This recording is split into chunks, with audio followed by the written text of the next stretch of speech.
لله الحمد لله نحمده ونستعينه ونستغفره ونؤمن به ونتوكل عليه ونعوذ بالله من شرور أنفسنا ومن سيئات أعمالنا من يهده الله فلا مضل له ومن يضلله فلا هادي له ونشهد أن لا إله إلا الله وحده لا شريك له ونشهد أن سيدنا وحبيبنا شفيعنا مولانا محمدا عبده ورسوله أما بعد فيا أيها الناس اتقوا ربكم فأعوذ بالله السميع العليم من الشيطان الرجيم بسم الله الرحمن الرحيم وقال الله تعالى قل هو الله أحد الله الصمد لم يلد ولم يولد ولم يكن له كفوا أحد صدق اللہ العظیم۔ محترم بزرگوں اور دوستوں، میں نے آپ حضرات کے سامنے قرآن کریم کی ایک چھوٹی سی سورت شریفہ پڑھی ہے۔ دعا کیجیے اللہ رب العزت مجھ کو صحیح عرض کرنے کی اور ہم سب کو اس پر عمل کرنے کی توفیق نصیب فرمائے۔ محترم بزرگوں اور دوستوں اور عزیز ساتھیوں، یہ دنیا ہے اور دنیا جو اللہ رب العزت نے بنایا ہے مومن کے لیے قید خانہ ہے۔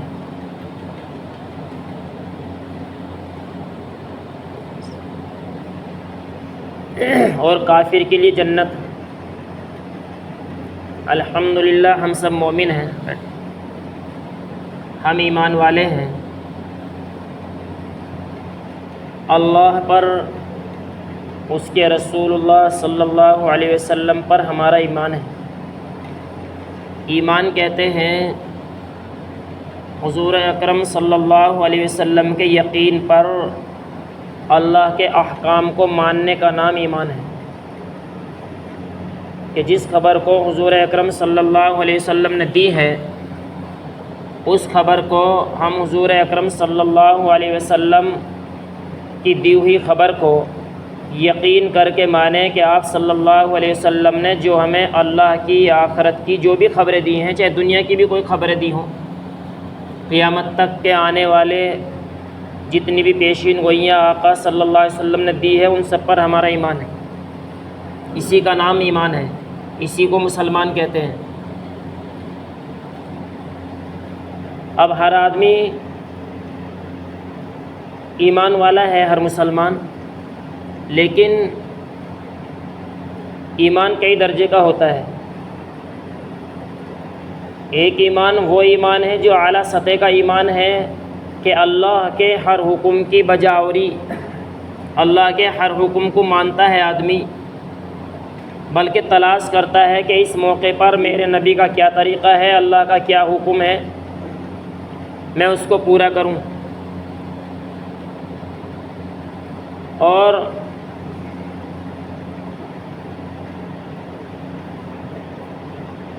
ایمان کمزور درجے کا ہوتا ہے کہ اللہ کے ہر حکم کو تو مانتا نہیں، کچھ حکم مانتا ہے، عمل کرتا ہے کچھ حکم پر، کچھ کو درگزر کر دیتا ہے اپنی نفسانی خواہشات کی وجہ سے۔ اور ایک ایمان اس سطح کا ہے کہ اللہ ماشاء اللہ زندگی میں کوئی نمازیں پڑھی، عید بقرعید یا جمعے کی پڑھ لی یا جمعے کی بھی نہ پڑھی، بس ایمان والا ہے، مسلمان ہے۔ تو اس میں سب سے افضل جو ایمان ہے وہی ہے جو اللہ کے ہر حکم کو پورا کرے، جناب رسول اللہ صلی اللہ علیہ وسلم کے طریقے کو پورا کرے۔ قل هو اللہ احد، اللہ، اے نبی جی کہہ دو کہ اللہ ایک ہے، واحد ہے، اکیلا ہے، اس کا کوئی ساجی نہیں، اس کا کوئی ہمسر نہیں، اس کے کوئی برابر کا بھی نہیں، اللہ کے کوئی برابر کا بھی نہیں ہے، اس کے کوئی ساجھی بھی نہیں ہے، وہ بالکل تنہ تنہا اکیلی ذات ہے۔ اللہ الصمد، ہر چیز سے بے نیاز ہے اللہ رب العزت،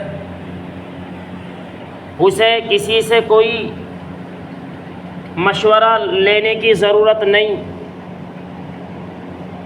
اس کو کسی کی ماتحتی میں کام کرنے کی ضرورت نہیں۔ اللہ رب العزت نے دنیا کو جب بنایا دوست بزرگوں، اور دنیا کے اندر جو ہونے والی چیزیں ہیں جب ان کو بنایا، صرف اس وجہ سے مشورہ لیا تھا فرشتوں سے جب آدم علیہ السلام کو بنایا تھا، ہمیں ترغیب دینے کے لیے، ورنہ تو فرشتوں نے یوں کہہ دیا تھا کہ یا اللہ آپ ایسی قوم کو پیدا فرما رہے ہیں جو دنیا میں جا کے خون ریزی کرے گی۔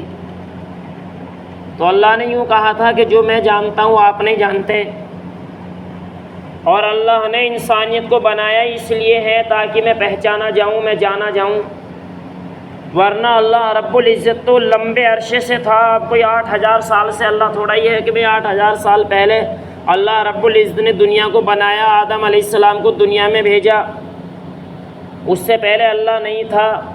نہیں، وہ تو وراء الورا ہے، اس کی ذات ہمیشہ سے ہے اور ہمیشہ رہے گی، اور اللہ کی ذات میں غور و فکر نہ کرو کہ اللہ کب سے ہے کب رہے گا، اس کا ایمان خطرے میں چلا جائے گا۔ ہاں، اس کی بنائی ہوئی چیزوں پر غور کرو، اس سے ایمان تازہ ہوگا کہ اللہ رب العزت نے یہ زمین بنائی، ہمارے لیے اس کو فرش بچھا دیا، فرش بنا دیا، زمین کو فرش کہا اللہ رب العزت نے، وَالْأَرْضَ فَرَشْنَاهَا، آسمان کو چھت بنا دیا، زمین کو پانی پر پھیلا دیا۔ کتنی گہرائی زمین کی ہے ہم جان نہیں سکتے، اندازہ ایک علماء نے لگایا ہے، پھر کبھی اس پر گفتگو ہوگی کہ زمین کی گہرائی کتنی ہے، ایک زمین سے دوسری زمین کتنی دوری پر ہے، دوسری سے تیسری کتنی ہے، پھر کبھی انشاءاللہ موقع ہوگا اور زندگی رہی تو اس پہ گفتگو ہوگی۔ تو زمین پر اللہ رب العزت نے زمین کو پانی پر پھیلا دیا، اب یہ زمین ہلنے لگی تو اللہ نے اس پر پہاڑ لگا دیے۔ دوستو بزرگوں، اب یہ زمین اپنی حرکت میں ہے، ٹھہر گئی۔ بعض آدمی کہتے ہیں کہ زمین گول ہے، گھومتی ہے، بعض کہتے ہیں زمین چپٹی ہے، بعض گیند کی طرح گول بتلاتے ہیں، بعض روٹی کی طرح گول بتلاتے ہیں۔ دوستو بزرگوں، یہ سائنسداں جو ہوتے ہیں یہ بتلاتے رہتے ہیں، جہاں تک ان کا ریسرچ ہوتا ہے وہاں تک یہ بتلا دیتے ہیں کہ یہ چیز ایسی ہے، اور جب آگے اس سے ریسرچ بڑھتا ہے پھر اس کو منسوخ کر دیتے ہیں، پھر آگے کیسے ہے۔ ایسی بات تو صرف قرآن حکیم کی بات ہے جو کبھی نہ بدلی جائے گی۔ کوئی دنیا کے اندر ایسا آیا نہیں کہ جو قرآن کی بات کو بدل دے یا قرآن کریم کی بات کے خلاف کوئی ریسرچ کر دے اور وہ ریسرچ تحقیق میں آ جائے کہ قرآن نے اس طرح سے کہا ہے اور ہمارے ریسرچ میں اس طرح سے ہے، تو ایک دن وہ ریسرچ فیل ہو کر پھر اگلا ریسرچ ایسا آتا ہے جیسا قرآن میں ہے۔ آج ہم ہیں، ایک آدمی سے میری ملاقات ہوئی، سن 2007 میں ایک طوفان آیا، ایسا زبردست طوفان آیا کہ بڑی بڑی بلڈنگیں گر گئی۔ ہمارے علاقے میں کنونی گاؤں ہے، وہاں میل بن رہا تھا گنے کا، بڑی اونچی اونچی دیواریں اور بڑی موٹی موٹی دیواریں اس کی، اس طوفان میں گر گئیں۔ تو میں نے، وہ رشتے میں بھتیجا لگتا ہے، وہ سائنس کی بات کو بہت کرتا ہے، اخبارات کی بات پر بہت یقین کرتا ہے۔ میں نے اس سے کہا، نام تو اس لیے نہیں بتلاؤں گا، کیونکہ بات ریکارڈ ہو رہی ہے اور وہ اس بات کو سنے گا تو یوں کہے گا کہ بھئی وہاں بھی میرا نام لے کے بات کی ہے۔ تو عیب اگر کسی کے اندر کوئی ہے تو اس کو چھپایا جائے، عیب تو بتلا دیا جائے لیکن نام چھپا دیا جائے۔ تو میں نے اس سے کہا کہ یہ جو کل 7 تاریخ میں طوفان آیا ہے، اخبارات میں تو اس کا کہیں ذکر نہیں تھا، ریڈیو پر بھی اس کا کوئی ذکر نہیں تھا، ٹیلی ویژن پر بھی نہیں تھا، میں نے کئی لوگوں سے پوچھا ہے تو وہ یوں کہتا ہے نہیں نہیں سب نہیں جانتے، آیا تھا اخبار میں دیا تھا، اتنا یقین اس کا اس پر تھا۔ حالانکہ میں نے جو اخبارات پڑھتے ہیں، جو ٹیلی ویژن دیکھتے ہیں، اس وقت میں موبائل تو اتنے زور شور پر نیٹ نہیں تھا، 2007 کی بات ہے، 7 جولائی دوستو بزرگوں 8 جولائی 2007 میں 8 جولائی کی بات ہے۔ اب اس کا اتنا پختہ یقین، میں نے ٹیلی ویژن دیکھنے والوں سے پوچھا، انہوں نے انکار کر دیا کہ اس طوفان کا پتہ ہی نہیں چلا، یہ تو آٹومیٹک آ گیا۔ تو سائنس والوں کی تو یہاں تک ریسرچ ہوتی ہے، اس سے آگے نہیں۔ حضرت امام اعظم ابو حنیفہ رحمہ اللہ نے خواب دیکھا، خواب میں جو ملک الموت فرشتہ ہے اس کو دیکھ رہے ہیں، خواب میں سوتے میں۔ امام اعظم ابو حنیفہ امام ربانی، بڑے امام ہیں، ان جیسا کوئی امام آیا ہی نہیں۔ ہاں، حضور اکرم صلی اللہ علیہ وسلم سے بعد میں تشریف لائے ہیں، لیکن حضور اکرم صلی اللہ علیہ وسلم نے ان کے بارے میں بتلا دیا تھا کہ اگر دین یا علم اور ایمان اگر ثریا پر بھی ہوگا، یہ فارس والے وہیں سے لے آئیں گے۔ دین، علم، ایمان اگر ستاروں پر بھی ہوگا، ستاروں کے جھرمٹ پر، ستاروں کی جڑوں میں، ثریا پر بھی ہوگا، تو یہ فارس والے وہیں سے لے آئیں گے۔ یہ پیشین گوئی حضور اکرم صلی اللہ علیہ وسلم نے پہلے دے دی تھی، اور حضور اکرم صلی اللہ علیہ وسلم کے پردہ فرمانے کے کئی سال بعد حضرت کی پیدائش ہوتی ہے، پھر بڑے ہوتے ہیں، مدرسے میں پڑھنے جاتے ہیں، عیسائیوں کا اور مسلمانوں کا مناظرہ ہو رہا ہے، یہ مدرسے سے تشریف لے آئے اور اس مناظرے میں شریک ہو جاتے ہیں۔ ان کے والد محترم حضرت ثابت رضی اللہ عنہ بھی وہاں موجود ہیں اور علماء بھی وہاں موجود ہیں۔ انگریز کہہ رہا ہے کہ میں آپ سے 3 سوال کرتا ہوں، اگر آپ نے تینوں سوالوں کے جواب دے دیے تو میں ایمان اور مسلمان ہو جاؤں گا، اگر آپ نے جواب نہ دیے تو آپ کو عیسائی بننا پڑے گا۔ سوال بار بار دہرائے جا رہے ہیں، کوئی آدمی جواب دینے کے لیے تیار نہیں۔ انگریز نے کہہ دیا تھا کہ میں قرآن کو نہیں مانتا تو میں قرآن سے جواب نہیں لوں گا، میں محمد رسول اللہ کو نہیں مانتا تو محمد رسول اللہ کی دلیلوں سے میں اس کا جواب نہیں لوں گا، ورنہ قرآن سے اور محمد رسول اللہ صلی اللہ علیہ وسلم کے طریقے سے تو وہ جواب دے دیتے۔ لیکن ان دونوں چیزوں کی اس نے قید لگا دی کہ میں نہ میں قرآن کو مانتا ہوں، نہ میں محمد رسول اللہ کو مانتا ہوں، نہ میں قرآن سے اس کا جواب لوں گا، نہ میں حدیث سے اس کا جواب لوں گا۔ علماء فکر مند ہیں کیا جواب دیا جائے۔ یہ بچہ ابھی 7 سال کا ہے، نعمان نام ہے، امام اعظم ابو حنیفہ ابھی 7 سال کی عمر ہے، مدرسے میں پڑھنے سے چھٹی اپنے گھر جا رہے تھے، راستے میں یہ مناظرہ دیکھا تو وہاں شریک ہو جاتے ہیں، کہتے ہیں کہ ابو جی ان کے تینوں سوال کا جواب تو میں دے دوں گا انشاءاللہ۔ کہا بیٹا یہ مفتی صاحب ہیں، یہ مولوی صاحب ہیں، یہ قاضی صاحب ہیں، یہ ادیب ہیں، یہ فلاں ہیں، یہ فلاں ہیں، ان پر جواب نہیں دیا جا رہا، ابھی تو طالب علم ہے، ابھی قرآن حکیم کی تیری شروعات ہیں اور ابھی تیری عمر بھی 7 سال کی ہے، تو کیا جواب دے گا؟ کہ نہیں والد محترم مجھے اجازت دیجئے میں اس کے سوالوں کا جواب دوں گا۔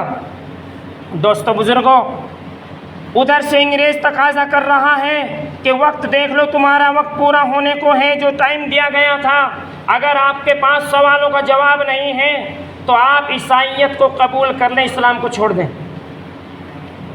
لیکن حضرت صامت رضی اللہ عنہ جو امام اعظم ابو حنیفہ کے والد ہوتے ہیں، وہ کہتے ہیں کہ نہیں، بات یہ نہیں ہے کہ ہمارے پاس اس کا جواب نہیں ہے، بات یہ ہے کہ آپ نے اتنا چھوٹا سوال کیا ہے، آپ نے اتنا چھوٹا سوال کیا ہے کہ ان سوالوں کا جواب تو ہمارا ایک طالب علم جو مدرسے میں پڑھنے والا بچہ ہے، جس کی عمر ابھی تقریباً 7 سال کی ہے، وہ بھی جواب دے دے گا۔ سارے علماء حضرت کی طرف کو دیکھتے ہیں کہ یہ کیا کہہ دیا، ہمارے پر اس کا جواب نہیں دیا جا رہا ہے، 7 سال کا بچہ کیسے جواب دے سکتا ہے؟ وہ انگریز افسوس میں پڑ جاتا ہے کہ 7 سال کا بچہ اور اس کو جواب دے دے۔ کہا کہ اچھا لاؤ اس بچے کو ہمارے سامنے پیش کرو اور اس سے سوالوں کا جواب دلواؤ۔ یہ 7 سال کا بچہ حضرت نعمان ابھی درجۂ حفظ میں ہے، ابھی قرآن کریم کا حفظ شروع ہے، یہ میدان میں آتے ہیں، اسٹیج کے قریب پہنچتے ہیں اور اس پادری سے کہتے ہیں کہ یہ بتلا تو استاذ بن کر کے سوال کر رہا ہے یا شاگرد بن کر کے سوال کر رہا ہے؟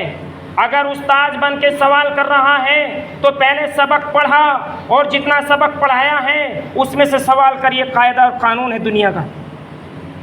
6ٹھی کلاس میں ہے، 7ویں کے پیپر دیے جائیں گے، 6ٹھی کے بولو 7ویں کے۔ اگر 6ٹھی کلاس میں بچہ ہے، 6ٹھی کلاس پڑھی ہے تو پیپر کون سی کلاس کے ہوں گے؟ 6ٹھی کے ہوں گے، 7ویں کے تو نہیں ہوں گے۔ سوال کر دیا کہ شاگرد استاذ ہو کے پوچھ رہا ہے تو پہلے سبق پڑھاؤ اس کے بعد سوال کرنا۔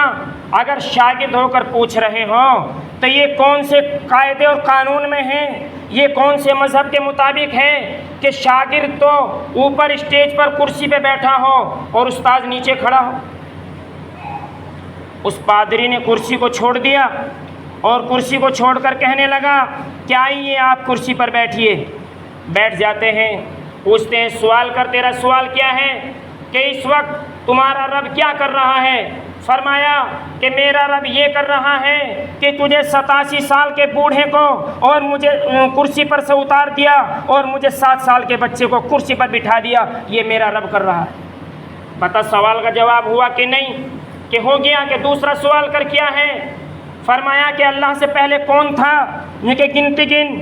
اس نے گنتی گننی شروع کی، 1 2 3 4 5 6 7 8 9 10۔ ان کا ٹھہر جا، 100 تک پہنچے گا تو لمبی بات ہو جائے گی، پیچھے ہٹ جا۔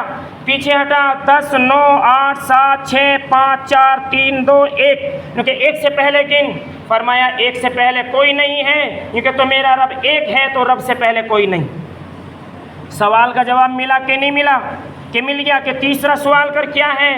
فرمایا کہ تیرا رب اس وقت میں اس کا رخ کدھر کو ہے؟ اللہ کدھر کو دیکھ رہا ہے؟ ایک شمع روشن کیا، ایک چراغ جلایا، بتلا یہ ایک اشیاء ہے، مخلوق بھی نہیں ہے۔ یہ اشیاء، مخلوق وہ چیز ہوتی ہے جس کو اللہ نے بنایا ہو، اور اشیاء وہ چیز ہوتی ہے جس کو اللہ نے بنایا، اللہ کے بنائے ہوئے نے اس کو بنایا نہیں، انسان نے بنایا، اس کو اشیاء کہتے ہیں۔ کہ ایک اشیاء ہے، اللہ کی مخلوق بھی نہیں ہے، بتا اس کی روشنی کدھر کو ہے؟ وہ کہنے لگا ہر طرف کو اس کی روشنی ہے، تو میرے اللہ کا رخ بھی ہر طرف کو ہے۔ ثواب کا جواب ملا کہ نہیں ملا؟ کہ ثواب کا جواب مل گیا۔ دوستو بزرگوں، پادری تو بھاگ گیا لیکن دوسرے لوگ اسلام میں داخل ہو گئے۔ یہ ایک 7 سال کے بچے نے جواب دیا۔ امام اعظم ابو حنیفہ رحمۃ اللہ علیہ رضی اللہ عنہ بھی کہہ دیتے ہیں، ان کے نام پر یہ بھی لکھا ہے۔ دوستو بزرگوں، ابھی دنیا کے اندر تشریف نہیں لائے ہیں، حضور اکرم صلی اللہ علیہ وسلم نے آپ کی پیشین گوئی دے دی ہے، اور ایسا فقی ہوا، شاید ہی ایسا فقی کوئی آیا ہو دنیا کے اندر۔ دوستو بزرگوں، شاید ہی ایسا فقی کوئی آیا ہو دنیا کے اندر جیسا حضرت امام اعظم۔ ابھی پڑھائی سے فارغ نہیں ہوئے ہیں، سوال کوئی درپیش ہو جاتا ہے علماء کو بتلانے کے لیے، فوراً سوال کا جواب دے دیتے ہیں۔ اگر ان سے ان کے استاد نے پوچھا کہ بیٹا آپ جو یہ سوال کا جواب دیتے ہیں، آپ اس کا کیسے جواب دے دیتے ہیں جو ہم پر بھی اتنی جلدی جواب نہیں دیا جاتا؟ فرمایا کہ جب میں یہاں سے مدرسے سے فارغ ہو کر گھر جاتا ہوں اپنی آرام گاہ میں آرام کرتا ہوں تو میں خود بے خود ہی قرآن شریف سے اور سنت رسول اللہ سے سوال پیدا کرتا ہوں، سوال بناتا ہوں، پھر ان کے جواب بناتا ہوں خود ہی، کہ اگر کسی نے یہ سوال کر لیا تو اس کا جواب کیا ہو سکتا ہے، کسی نے یہ سوال کر لیا تو اس کا جواب کیا ہو سکتا ہے۔ میں خود ہی سوال بناتا ہوں اور خود ہی اس کا جواب بناتا ہوں۔ دوستو بزرگوں، ایسی صلاحیت آج ہم ان کے نام لیوا ہیں، انہی کے مسلک پر عمل کرنے والے ہم لوگ ہیں۔ دوستو بزرگوں، امام اعظم ابو حنیفہ نے ہمارے اوپر رحم و ترس کھا کر یوں کہہ دیا کہ اگر کوئی ایک وقت کی نماز جان بوجھ کر چھوڑ دے تو اسے قتل نہ کرو، وہ کافر نہیں ہے۔ جیسا کہ امام احمد بن حنبل نے کہا کہ جو ایک وقت کی نماز چھوڑ دے اس کا خون کرنا واجب ہے، اور وہ کافر ہو گیا، بیوی اس کے نکاح سے نکل گئی۔ لیکن میرے اور آپ کے امام اعظم ابو حنیفہ رحمۃ اللہ علیہ نے ہمارے اوپر ترس اور رحم کھایا اور یوں کہا کہ نہیں، اگر کسی آدمی نے ایک وقت کی نماز چھوڑ دی تو وہ کبھی کافر نہیں ہوا ہے، ابھی اس کی بیوی نکاح سے نہیں نکلی ہے، بس صرف اس کو قید میں ڈال دو جب تک کہ وہ اس سے توبہ نہ کر لے۔ دوستو بزرگوں، اتنا آسان کر کے پیش کر دیا دین ہمارے اوپر امام اعظم ابو حنیفہ رحمۃ اللہ علیہ نے۔ آج ہم ان کے لیے کیا کر رہے ہیں؟ آج دوستو بزرگوں، ہونا تو یہ چاہیے تھا کہ ہم روزانہ 2 رکعت نماز پڑھ کر کے حضرت کو ایصال ثواب کرتے، یہ ہونا چاہیے تھا، لیکن ہم اپنی نمازوں سے بھی بہت دور ہیں جو ہماری فرائض نماز ہے۔ اور یاد رکھنا، یہ امام اعظم ابو حنیفہ کے مسلک کے اندر ہے کہ امام صاحب قرات کر رہے ہیں، علم شریف پڑھ رہے ہیں تو پیچھے والے کو علم شریف پڑھنے کی ضرورت نہیں، ورنہ بعض علماء کے نزدیک پیچھے والے کو علم شریف پڑھنا واجب اور فرض ہے بعض علماء کے نزدیک۔ لیکن امام اعظم ابو حنیفہ رحمۃ اللہ علیہ کا قول ہے کہ نہیں، امام کے پیچھے علم شریف پڑھنا فرض نہیں ہے۔ دوستو بزرگوں، اگر کسی آدمی کی نماز یاد نہیں تو وہ گھبراوے نہیں، وہ یہ نہ سوچے کہ میری نماز نہیں ہو سکتی۔ امام اعظم ابو حنیفہ نے ایسا مسئلہ حل کر دیا ہے بخلاف حضرت امام احمد بن حنبل کے کہ اگر التحیات امام کے پیچھے مقتدی نے نہ پڑھی تو اس کی نماز نہیں ہو سکتی، اگر علم شریف نہ پڑھی تو اس کے پیچھے اس کی نماز نہیں ہو سکتی۔ لیکن امام اعظم ابو حنیفہ نے فرمایا تمہارے اللہ اکبر، پہلی اللہ اکبر آپ نے کہہ دیا امام کے ساتھ میں، اور پھر تمہارے اللہ اکبر بھی یاد نہ رہا، تمہارے علم شریف ثنا سبحانک اللہم پڑھنی بھی یاد نہ رہی، سبحان ربی العظیم بھی آپ کے یاد نہیں، سبحان ربی الاعلیٰ بھی آپ کے یاد نہیں، التحیات بھی آپ کے یاد نہیں، درود شریف کی آپ کے یاد نہیں، دعائے معصورہ بھی آپ کے یاد نہیں، تو امام کے پیچھے آپ کی نماز ہو جاتی ہے۔ پھر ہم کون سی مجبوری ہے کہ کوئی نماز ہمارے یاد نہیں، التحیات میرے یاد نہیں، الحمد شریف اور سورت شریف میرے یاد نہیں، اور پھر بھی ہم کون سی مجبوری ہے جو ہم نماز نہیں پڑھتے اس ڈر سے کہ بھی میرے نماز یاد نہیں، میری نماز قبول نہیں ہوگی۔ ہاں، فرض نماز جو امام کے پیچھے پڑھی گئی ہے وہ ضرور قبول ہوگی، لیکن سنت اور نفل جو نمازیں ہیں ان نماز کے لیے تو آپ کو یہ سیکھنا پڑے گا، اس کی ایک مدت ہے، ایک حد ہے کہ آپ نماز سیکھتے رہیں 2 حرف کر کے، روزانہ سیکھتے رہیں، اور نماز سیکھتے سیکھتے اگر تمہارے یاد نہ ہوئی ساری زندگی لیکن کوشش اور محنت جاری ہے تو آپ کی نماز قبول ہے۔ آپ نماز پڑھ رہے ہیں لیکن سیکھنے کی کوشش نہیں کر رہے ہیں، آ رہے ہیں اور بس یوں ہی دیکھا دیکھی کر رہے ہیں، جیسے اس نے رکوع کیا میں نے بھی کیا ہیں، جتنا لمبا قیام اس نے کیا اتنا میں نے بھی کیا، جتنا لمبا رکوع اس نے کیا اتنا میں نے بھی کیا۔ آپ دیکھ رہے ہیں انگلی وہ اٹھا رہا ہے تو جب ہی میں اٹھاؤں گا، اور نماز یاد کرنے کی کوشش نہیں کر رہے ہیں تو اس کی سنت اور نفل نماز نہیں ہو سکتی۔ فرض اب بھی ادا ہو جائیں گے کیونکہ امام کے پیچھے پڑھ رہا ہے۔ خیر دوستو بزرگوں، میں یہ عرض کر رہا تھا کہ اللہ ایک ہے، اس کے سوا کوئی معبود نہیں، اس کا کوئی شریک نہیں، اس کا کوئی ہمسر نہیں، کوئی ساجی نہیں۔ آج ہم نے کتنے معبود بنا لیے ہیں، اگر سجدہ ہوتا اللہ کے سوا تو حضور اکرم صلی اللہ علیہ وسلم کی قبر پر ہوتا، اگر سجدہ اللہ کے سوا ہوتا ابراہیم علیہ السلام کی قبر مبارک پر ہوتا، اگر سجدہ اللہ کے سوا کسی اور پر ہوتا حضرت امیر حمزہ رضی اللہ عنہ جو شہید الشہداء ہیں، تمام شہیدوں کے سردار ہیں، حضور اکرم صلی اللہ علیہ وسلم کے چچا ہیں، ایسے بہادر ہیں کہ ایسا بہادر کوئی آیا ہی نہیں۔ دوستو بزرگوں، دونوں ہاتھوں سے تلوار لیے ہوئے لڑ رہے ہیں اور نہ معلوم کتنے کافروں کو قتل کیا ہے، پھر شہید ہوئے ہیں۔ کلیجہ نکالا گیا ہے، دل نکالا گیا ہے، زبان کاٹ لی گئی، آنکھ نکال لی گئی۔ ہندا پہاڑ کے پیچھے کھڑی ہو رہی ہے اور آپ صلی اللہ علیہ وسلم کے سگے چچا حضرت امیر حمزہ رضی اللہ عنہ کا کلیجہ دانتوں سے چبا رہی ہیں، کہہ رہی ہے محمد دیکھ، میں تیرے چچا کا کلیجہ چبا رہی ہوں، یہ ہے تیرے چچا کی حقیقت میری نظروں کے سامنے۔ کیا گزری ہوگی میرے آقا صلی اللہ علیہ وسلم پر اس وقت میں دوستو بزرگوں، چچا کا کلیجہ اور آقا کو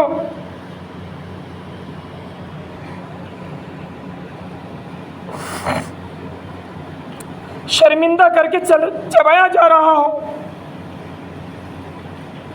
کس چیز کی خاطر دوستو بزرگوں؟ اس دین کی خاطر۔ کلیجہ چچا کا ہے، چھڑایا حضور اکرم صلی اللہ علیہ وسلم کو جا رہا ہے، محمد دیکھ،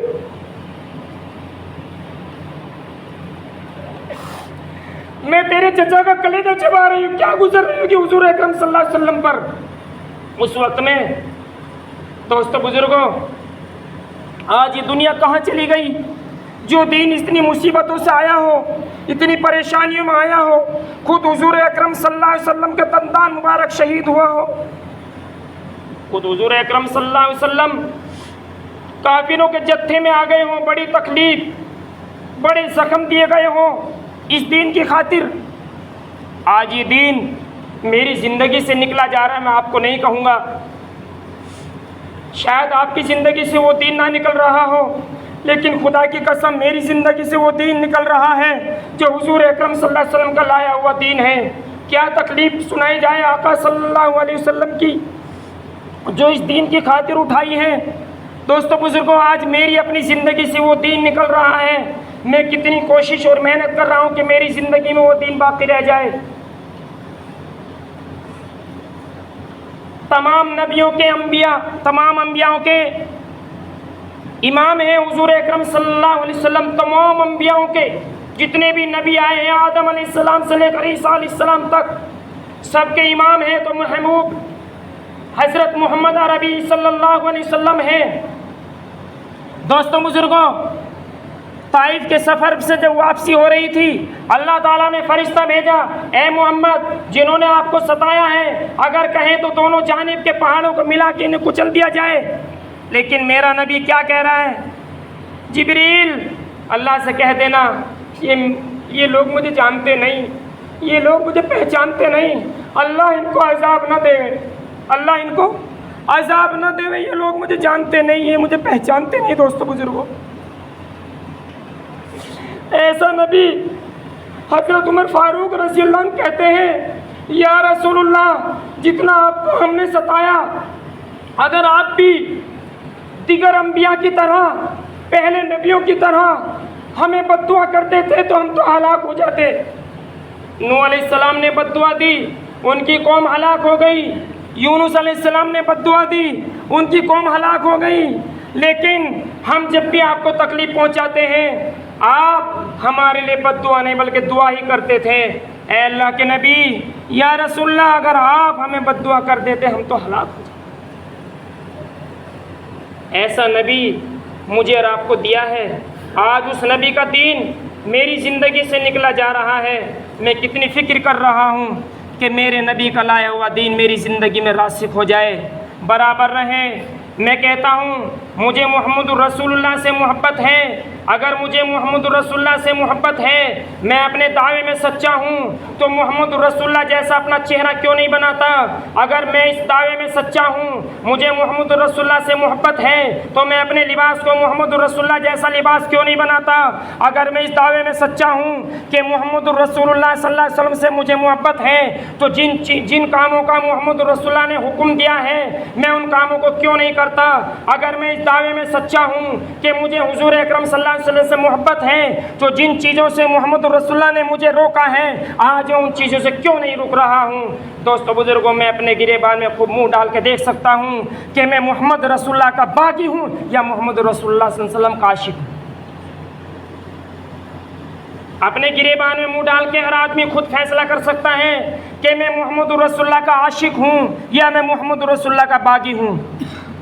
دوستو بزرگوں دعا کرو اللہ رب العزت سے، یا اللہ مجھے نماز کا ایسا شوق ایسا عشق عطا فرما دے جو صرف میں اذان کا انتظار کروں، مسجد میں جانے کا انتظار دیر نہ ہو، صرف اذان کا انتظار کروں کہ میرے کانوں میں اللہ اکبر کی صدائیں ہوں اور میں فوراً مسجد کی طرف دوڑ جاؤں۔ آج ہم کیا کر رہے ہیں؟ اذان ہو چکی ہے لیکن ہم جو نمازی ہیں ان کی حالت بتا رہا ہوں، چارپائی پر پیر پہ پیر رکھ کے لیٹے ہیں، آرام کر رہے ہیں، ابھی تو صلاۃ ہوگی، ابھی تو دوسری آواز اور کان میں پڑے گی۔ دوستو بزرگوں اگر یہ آدمی اذان سن کر صلاۃ کے چکر میں پڑا رہا کہ صلاۃ کے بعد مسجد میں جاؤں گا تو اس کی اذان اس کے دل کے اندر اذان کی حقارت آ چکی ہے، اذان کی کمزوری آ چکی ہے، اذان اس کے نظروں کے اندر ذلیل ہو چکی ہے۔ اذان ایک ایسی دعوت ہے جو محمد عربی صلی اللہ علیہ وسلم کے زمانے سے لے کر آج تک کوئی بند نہیں ہوئی ہے۔ دوستو بزرگوں یہ ایسی دعوت تامہ ہے، اگر اذان سن کر آدمی کسی دوسرے کے انتظار میں رہے کہ دوسرا کوئی پیغام میرے کان میں آئے گا جب نماز کے لیے جاؤں گا، اس نے ظلم کیا، ظالم ہے۔ اذان کی حقارت اس کے دل کے اندر آ گئی ہے۔ ہونا تو یہ چاہیے تھا اذان کا پہلا لفظ نکلا، دیر وقت اوپر ہوتا جا رہا ہے۔ دوستو بزرگوں اذان کا پہلا لفظ تھا، فوراً ہم مسجد کی طرف دوڑتے۔ قیامت کے دن ایک جماعت اٹھے گی اور وہ بغیر حساب کتاب کے جنت میں داخل ہو جائے گی، لیکن ان کے چہرے سورج کی چمک کی طرح نورانی ہوں گے۔ لوگ کہیں گے، پوچھیں گے کہ کون جماعت ہے، آپ کا کیا خصوصی عمل تھا؟ تو وہ جماعت کہے گی کہ ہم ہمیشہ اذان سے پہلے وضو سے فارغ ہو کر کے مسجد میں موجود ہوتے تھے، اذان سے پہلے مسجد میں موجود ہوتے تھے ہر وقت میں، یہ ہمارا عمل ہے۔ دوسری جماعت اٹھے گی جو چاند جیسی چمکدار اور نورانی ہوگی، وہ بھی بغیر حساب کتاب کے جنت میں داخل ہو جائے گی۔ ان سے پوچھا جائے گا آپ کا خصوصی عمل کیا تھا؟ وہ کہیں گے کہ ہم وضو بنا کر اپنے گھر تشریف فرما رہتے تھے، جب اذان کی آواز ہمارے کان میں پڑتی تھی ہم فوراً مسجد کی طرف چلتے جاتے تھے۔ تیسری ایک جماعت اٹھے گی، وہ ستاروں کی چمک کی طرح سے ہوگی، وہ بھی بغیر حساب کتاب کے جنت میں داخل ہو جائے گی۔ پھر ان سے پوچھا جائے گا کہ آپ کا کیا خصوصی عمل تھا؟ وہ کہیں گے کہ ہم اذان سنتے تھے اور اذان سن کر ہم اپنے گھر میں وضو بنا کر سنت پڑھ کر مسجد میں جا کر جماعت کی نماز پڑھتے تھے۔ میرا شمار کون سی جماعت میں ان تینوں میں سے؟ غور کرے آدمی کہ میں ان تینوں میں سے کون سی جماعت میں ہوں، بقیہ سے حساب کتاب شروع ہو جائے گا۔ دوستو بزرگوں اللہ رب العزت مجھے بھی آپ کو بھی عمل کرنے کی توفیق نصیب فرمائے۔ وآخر دعوانا ان الحمد للہ رب العالمین۔ سنت پڑھ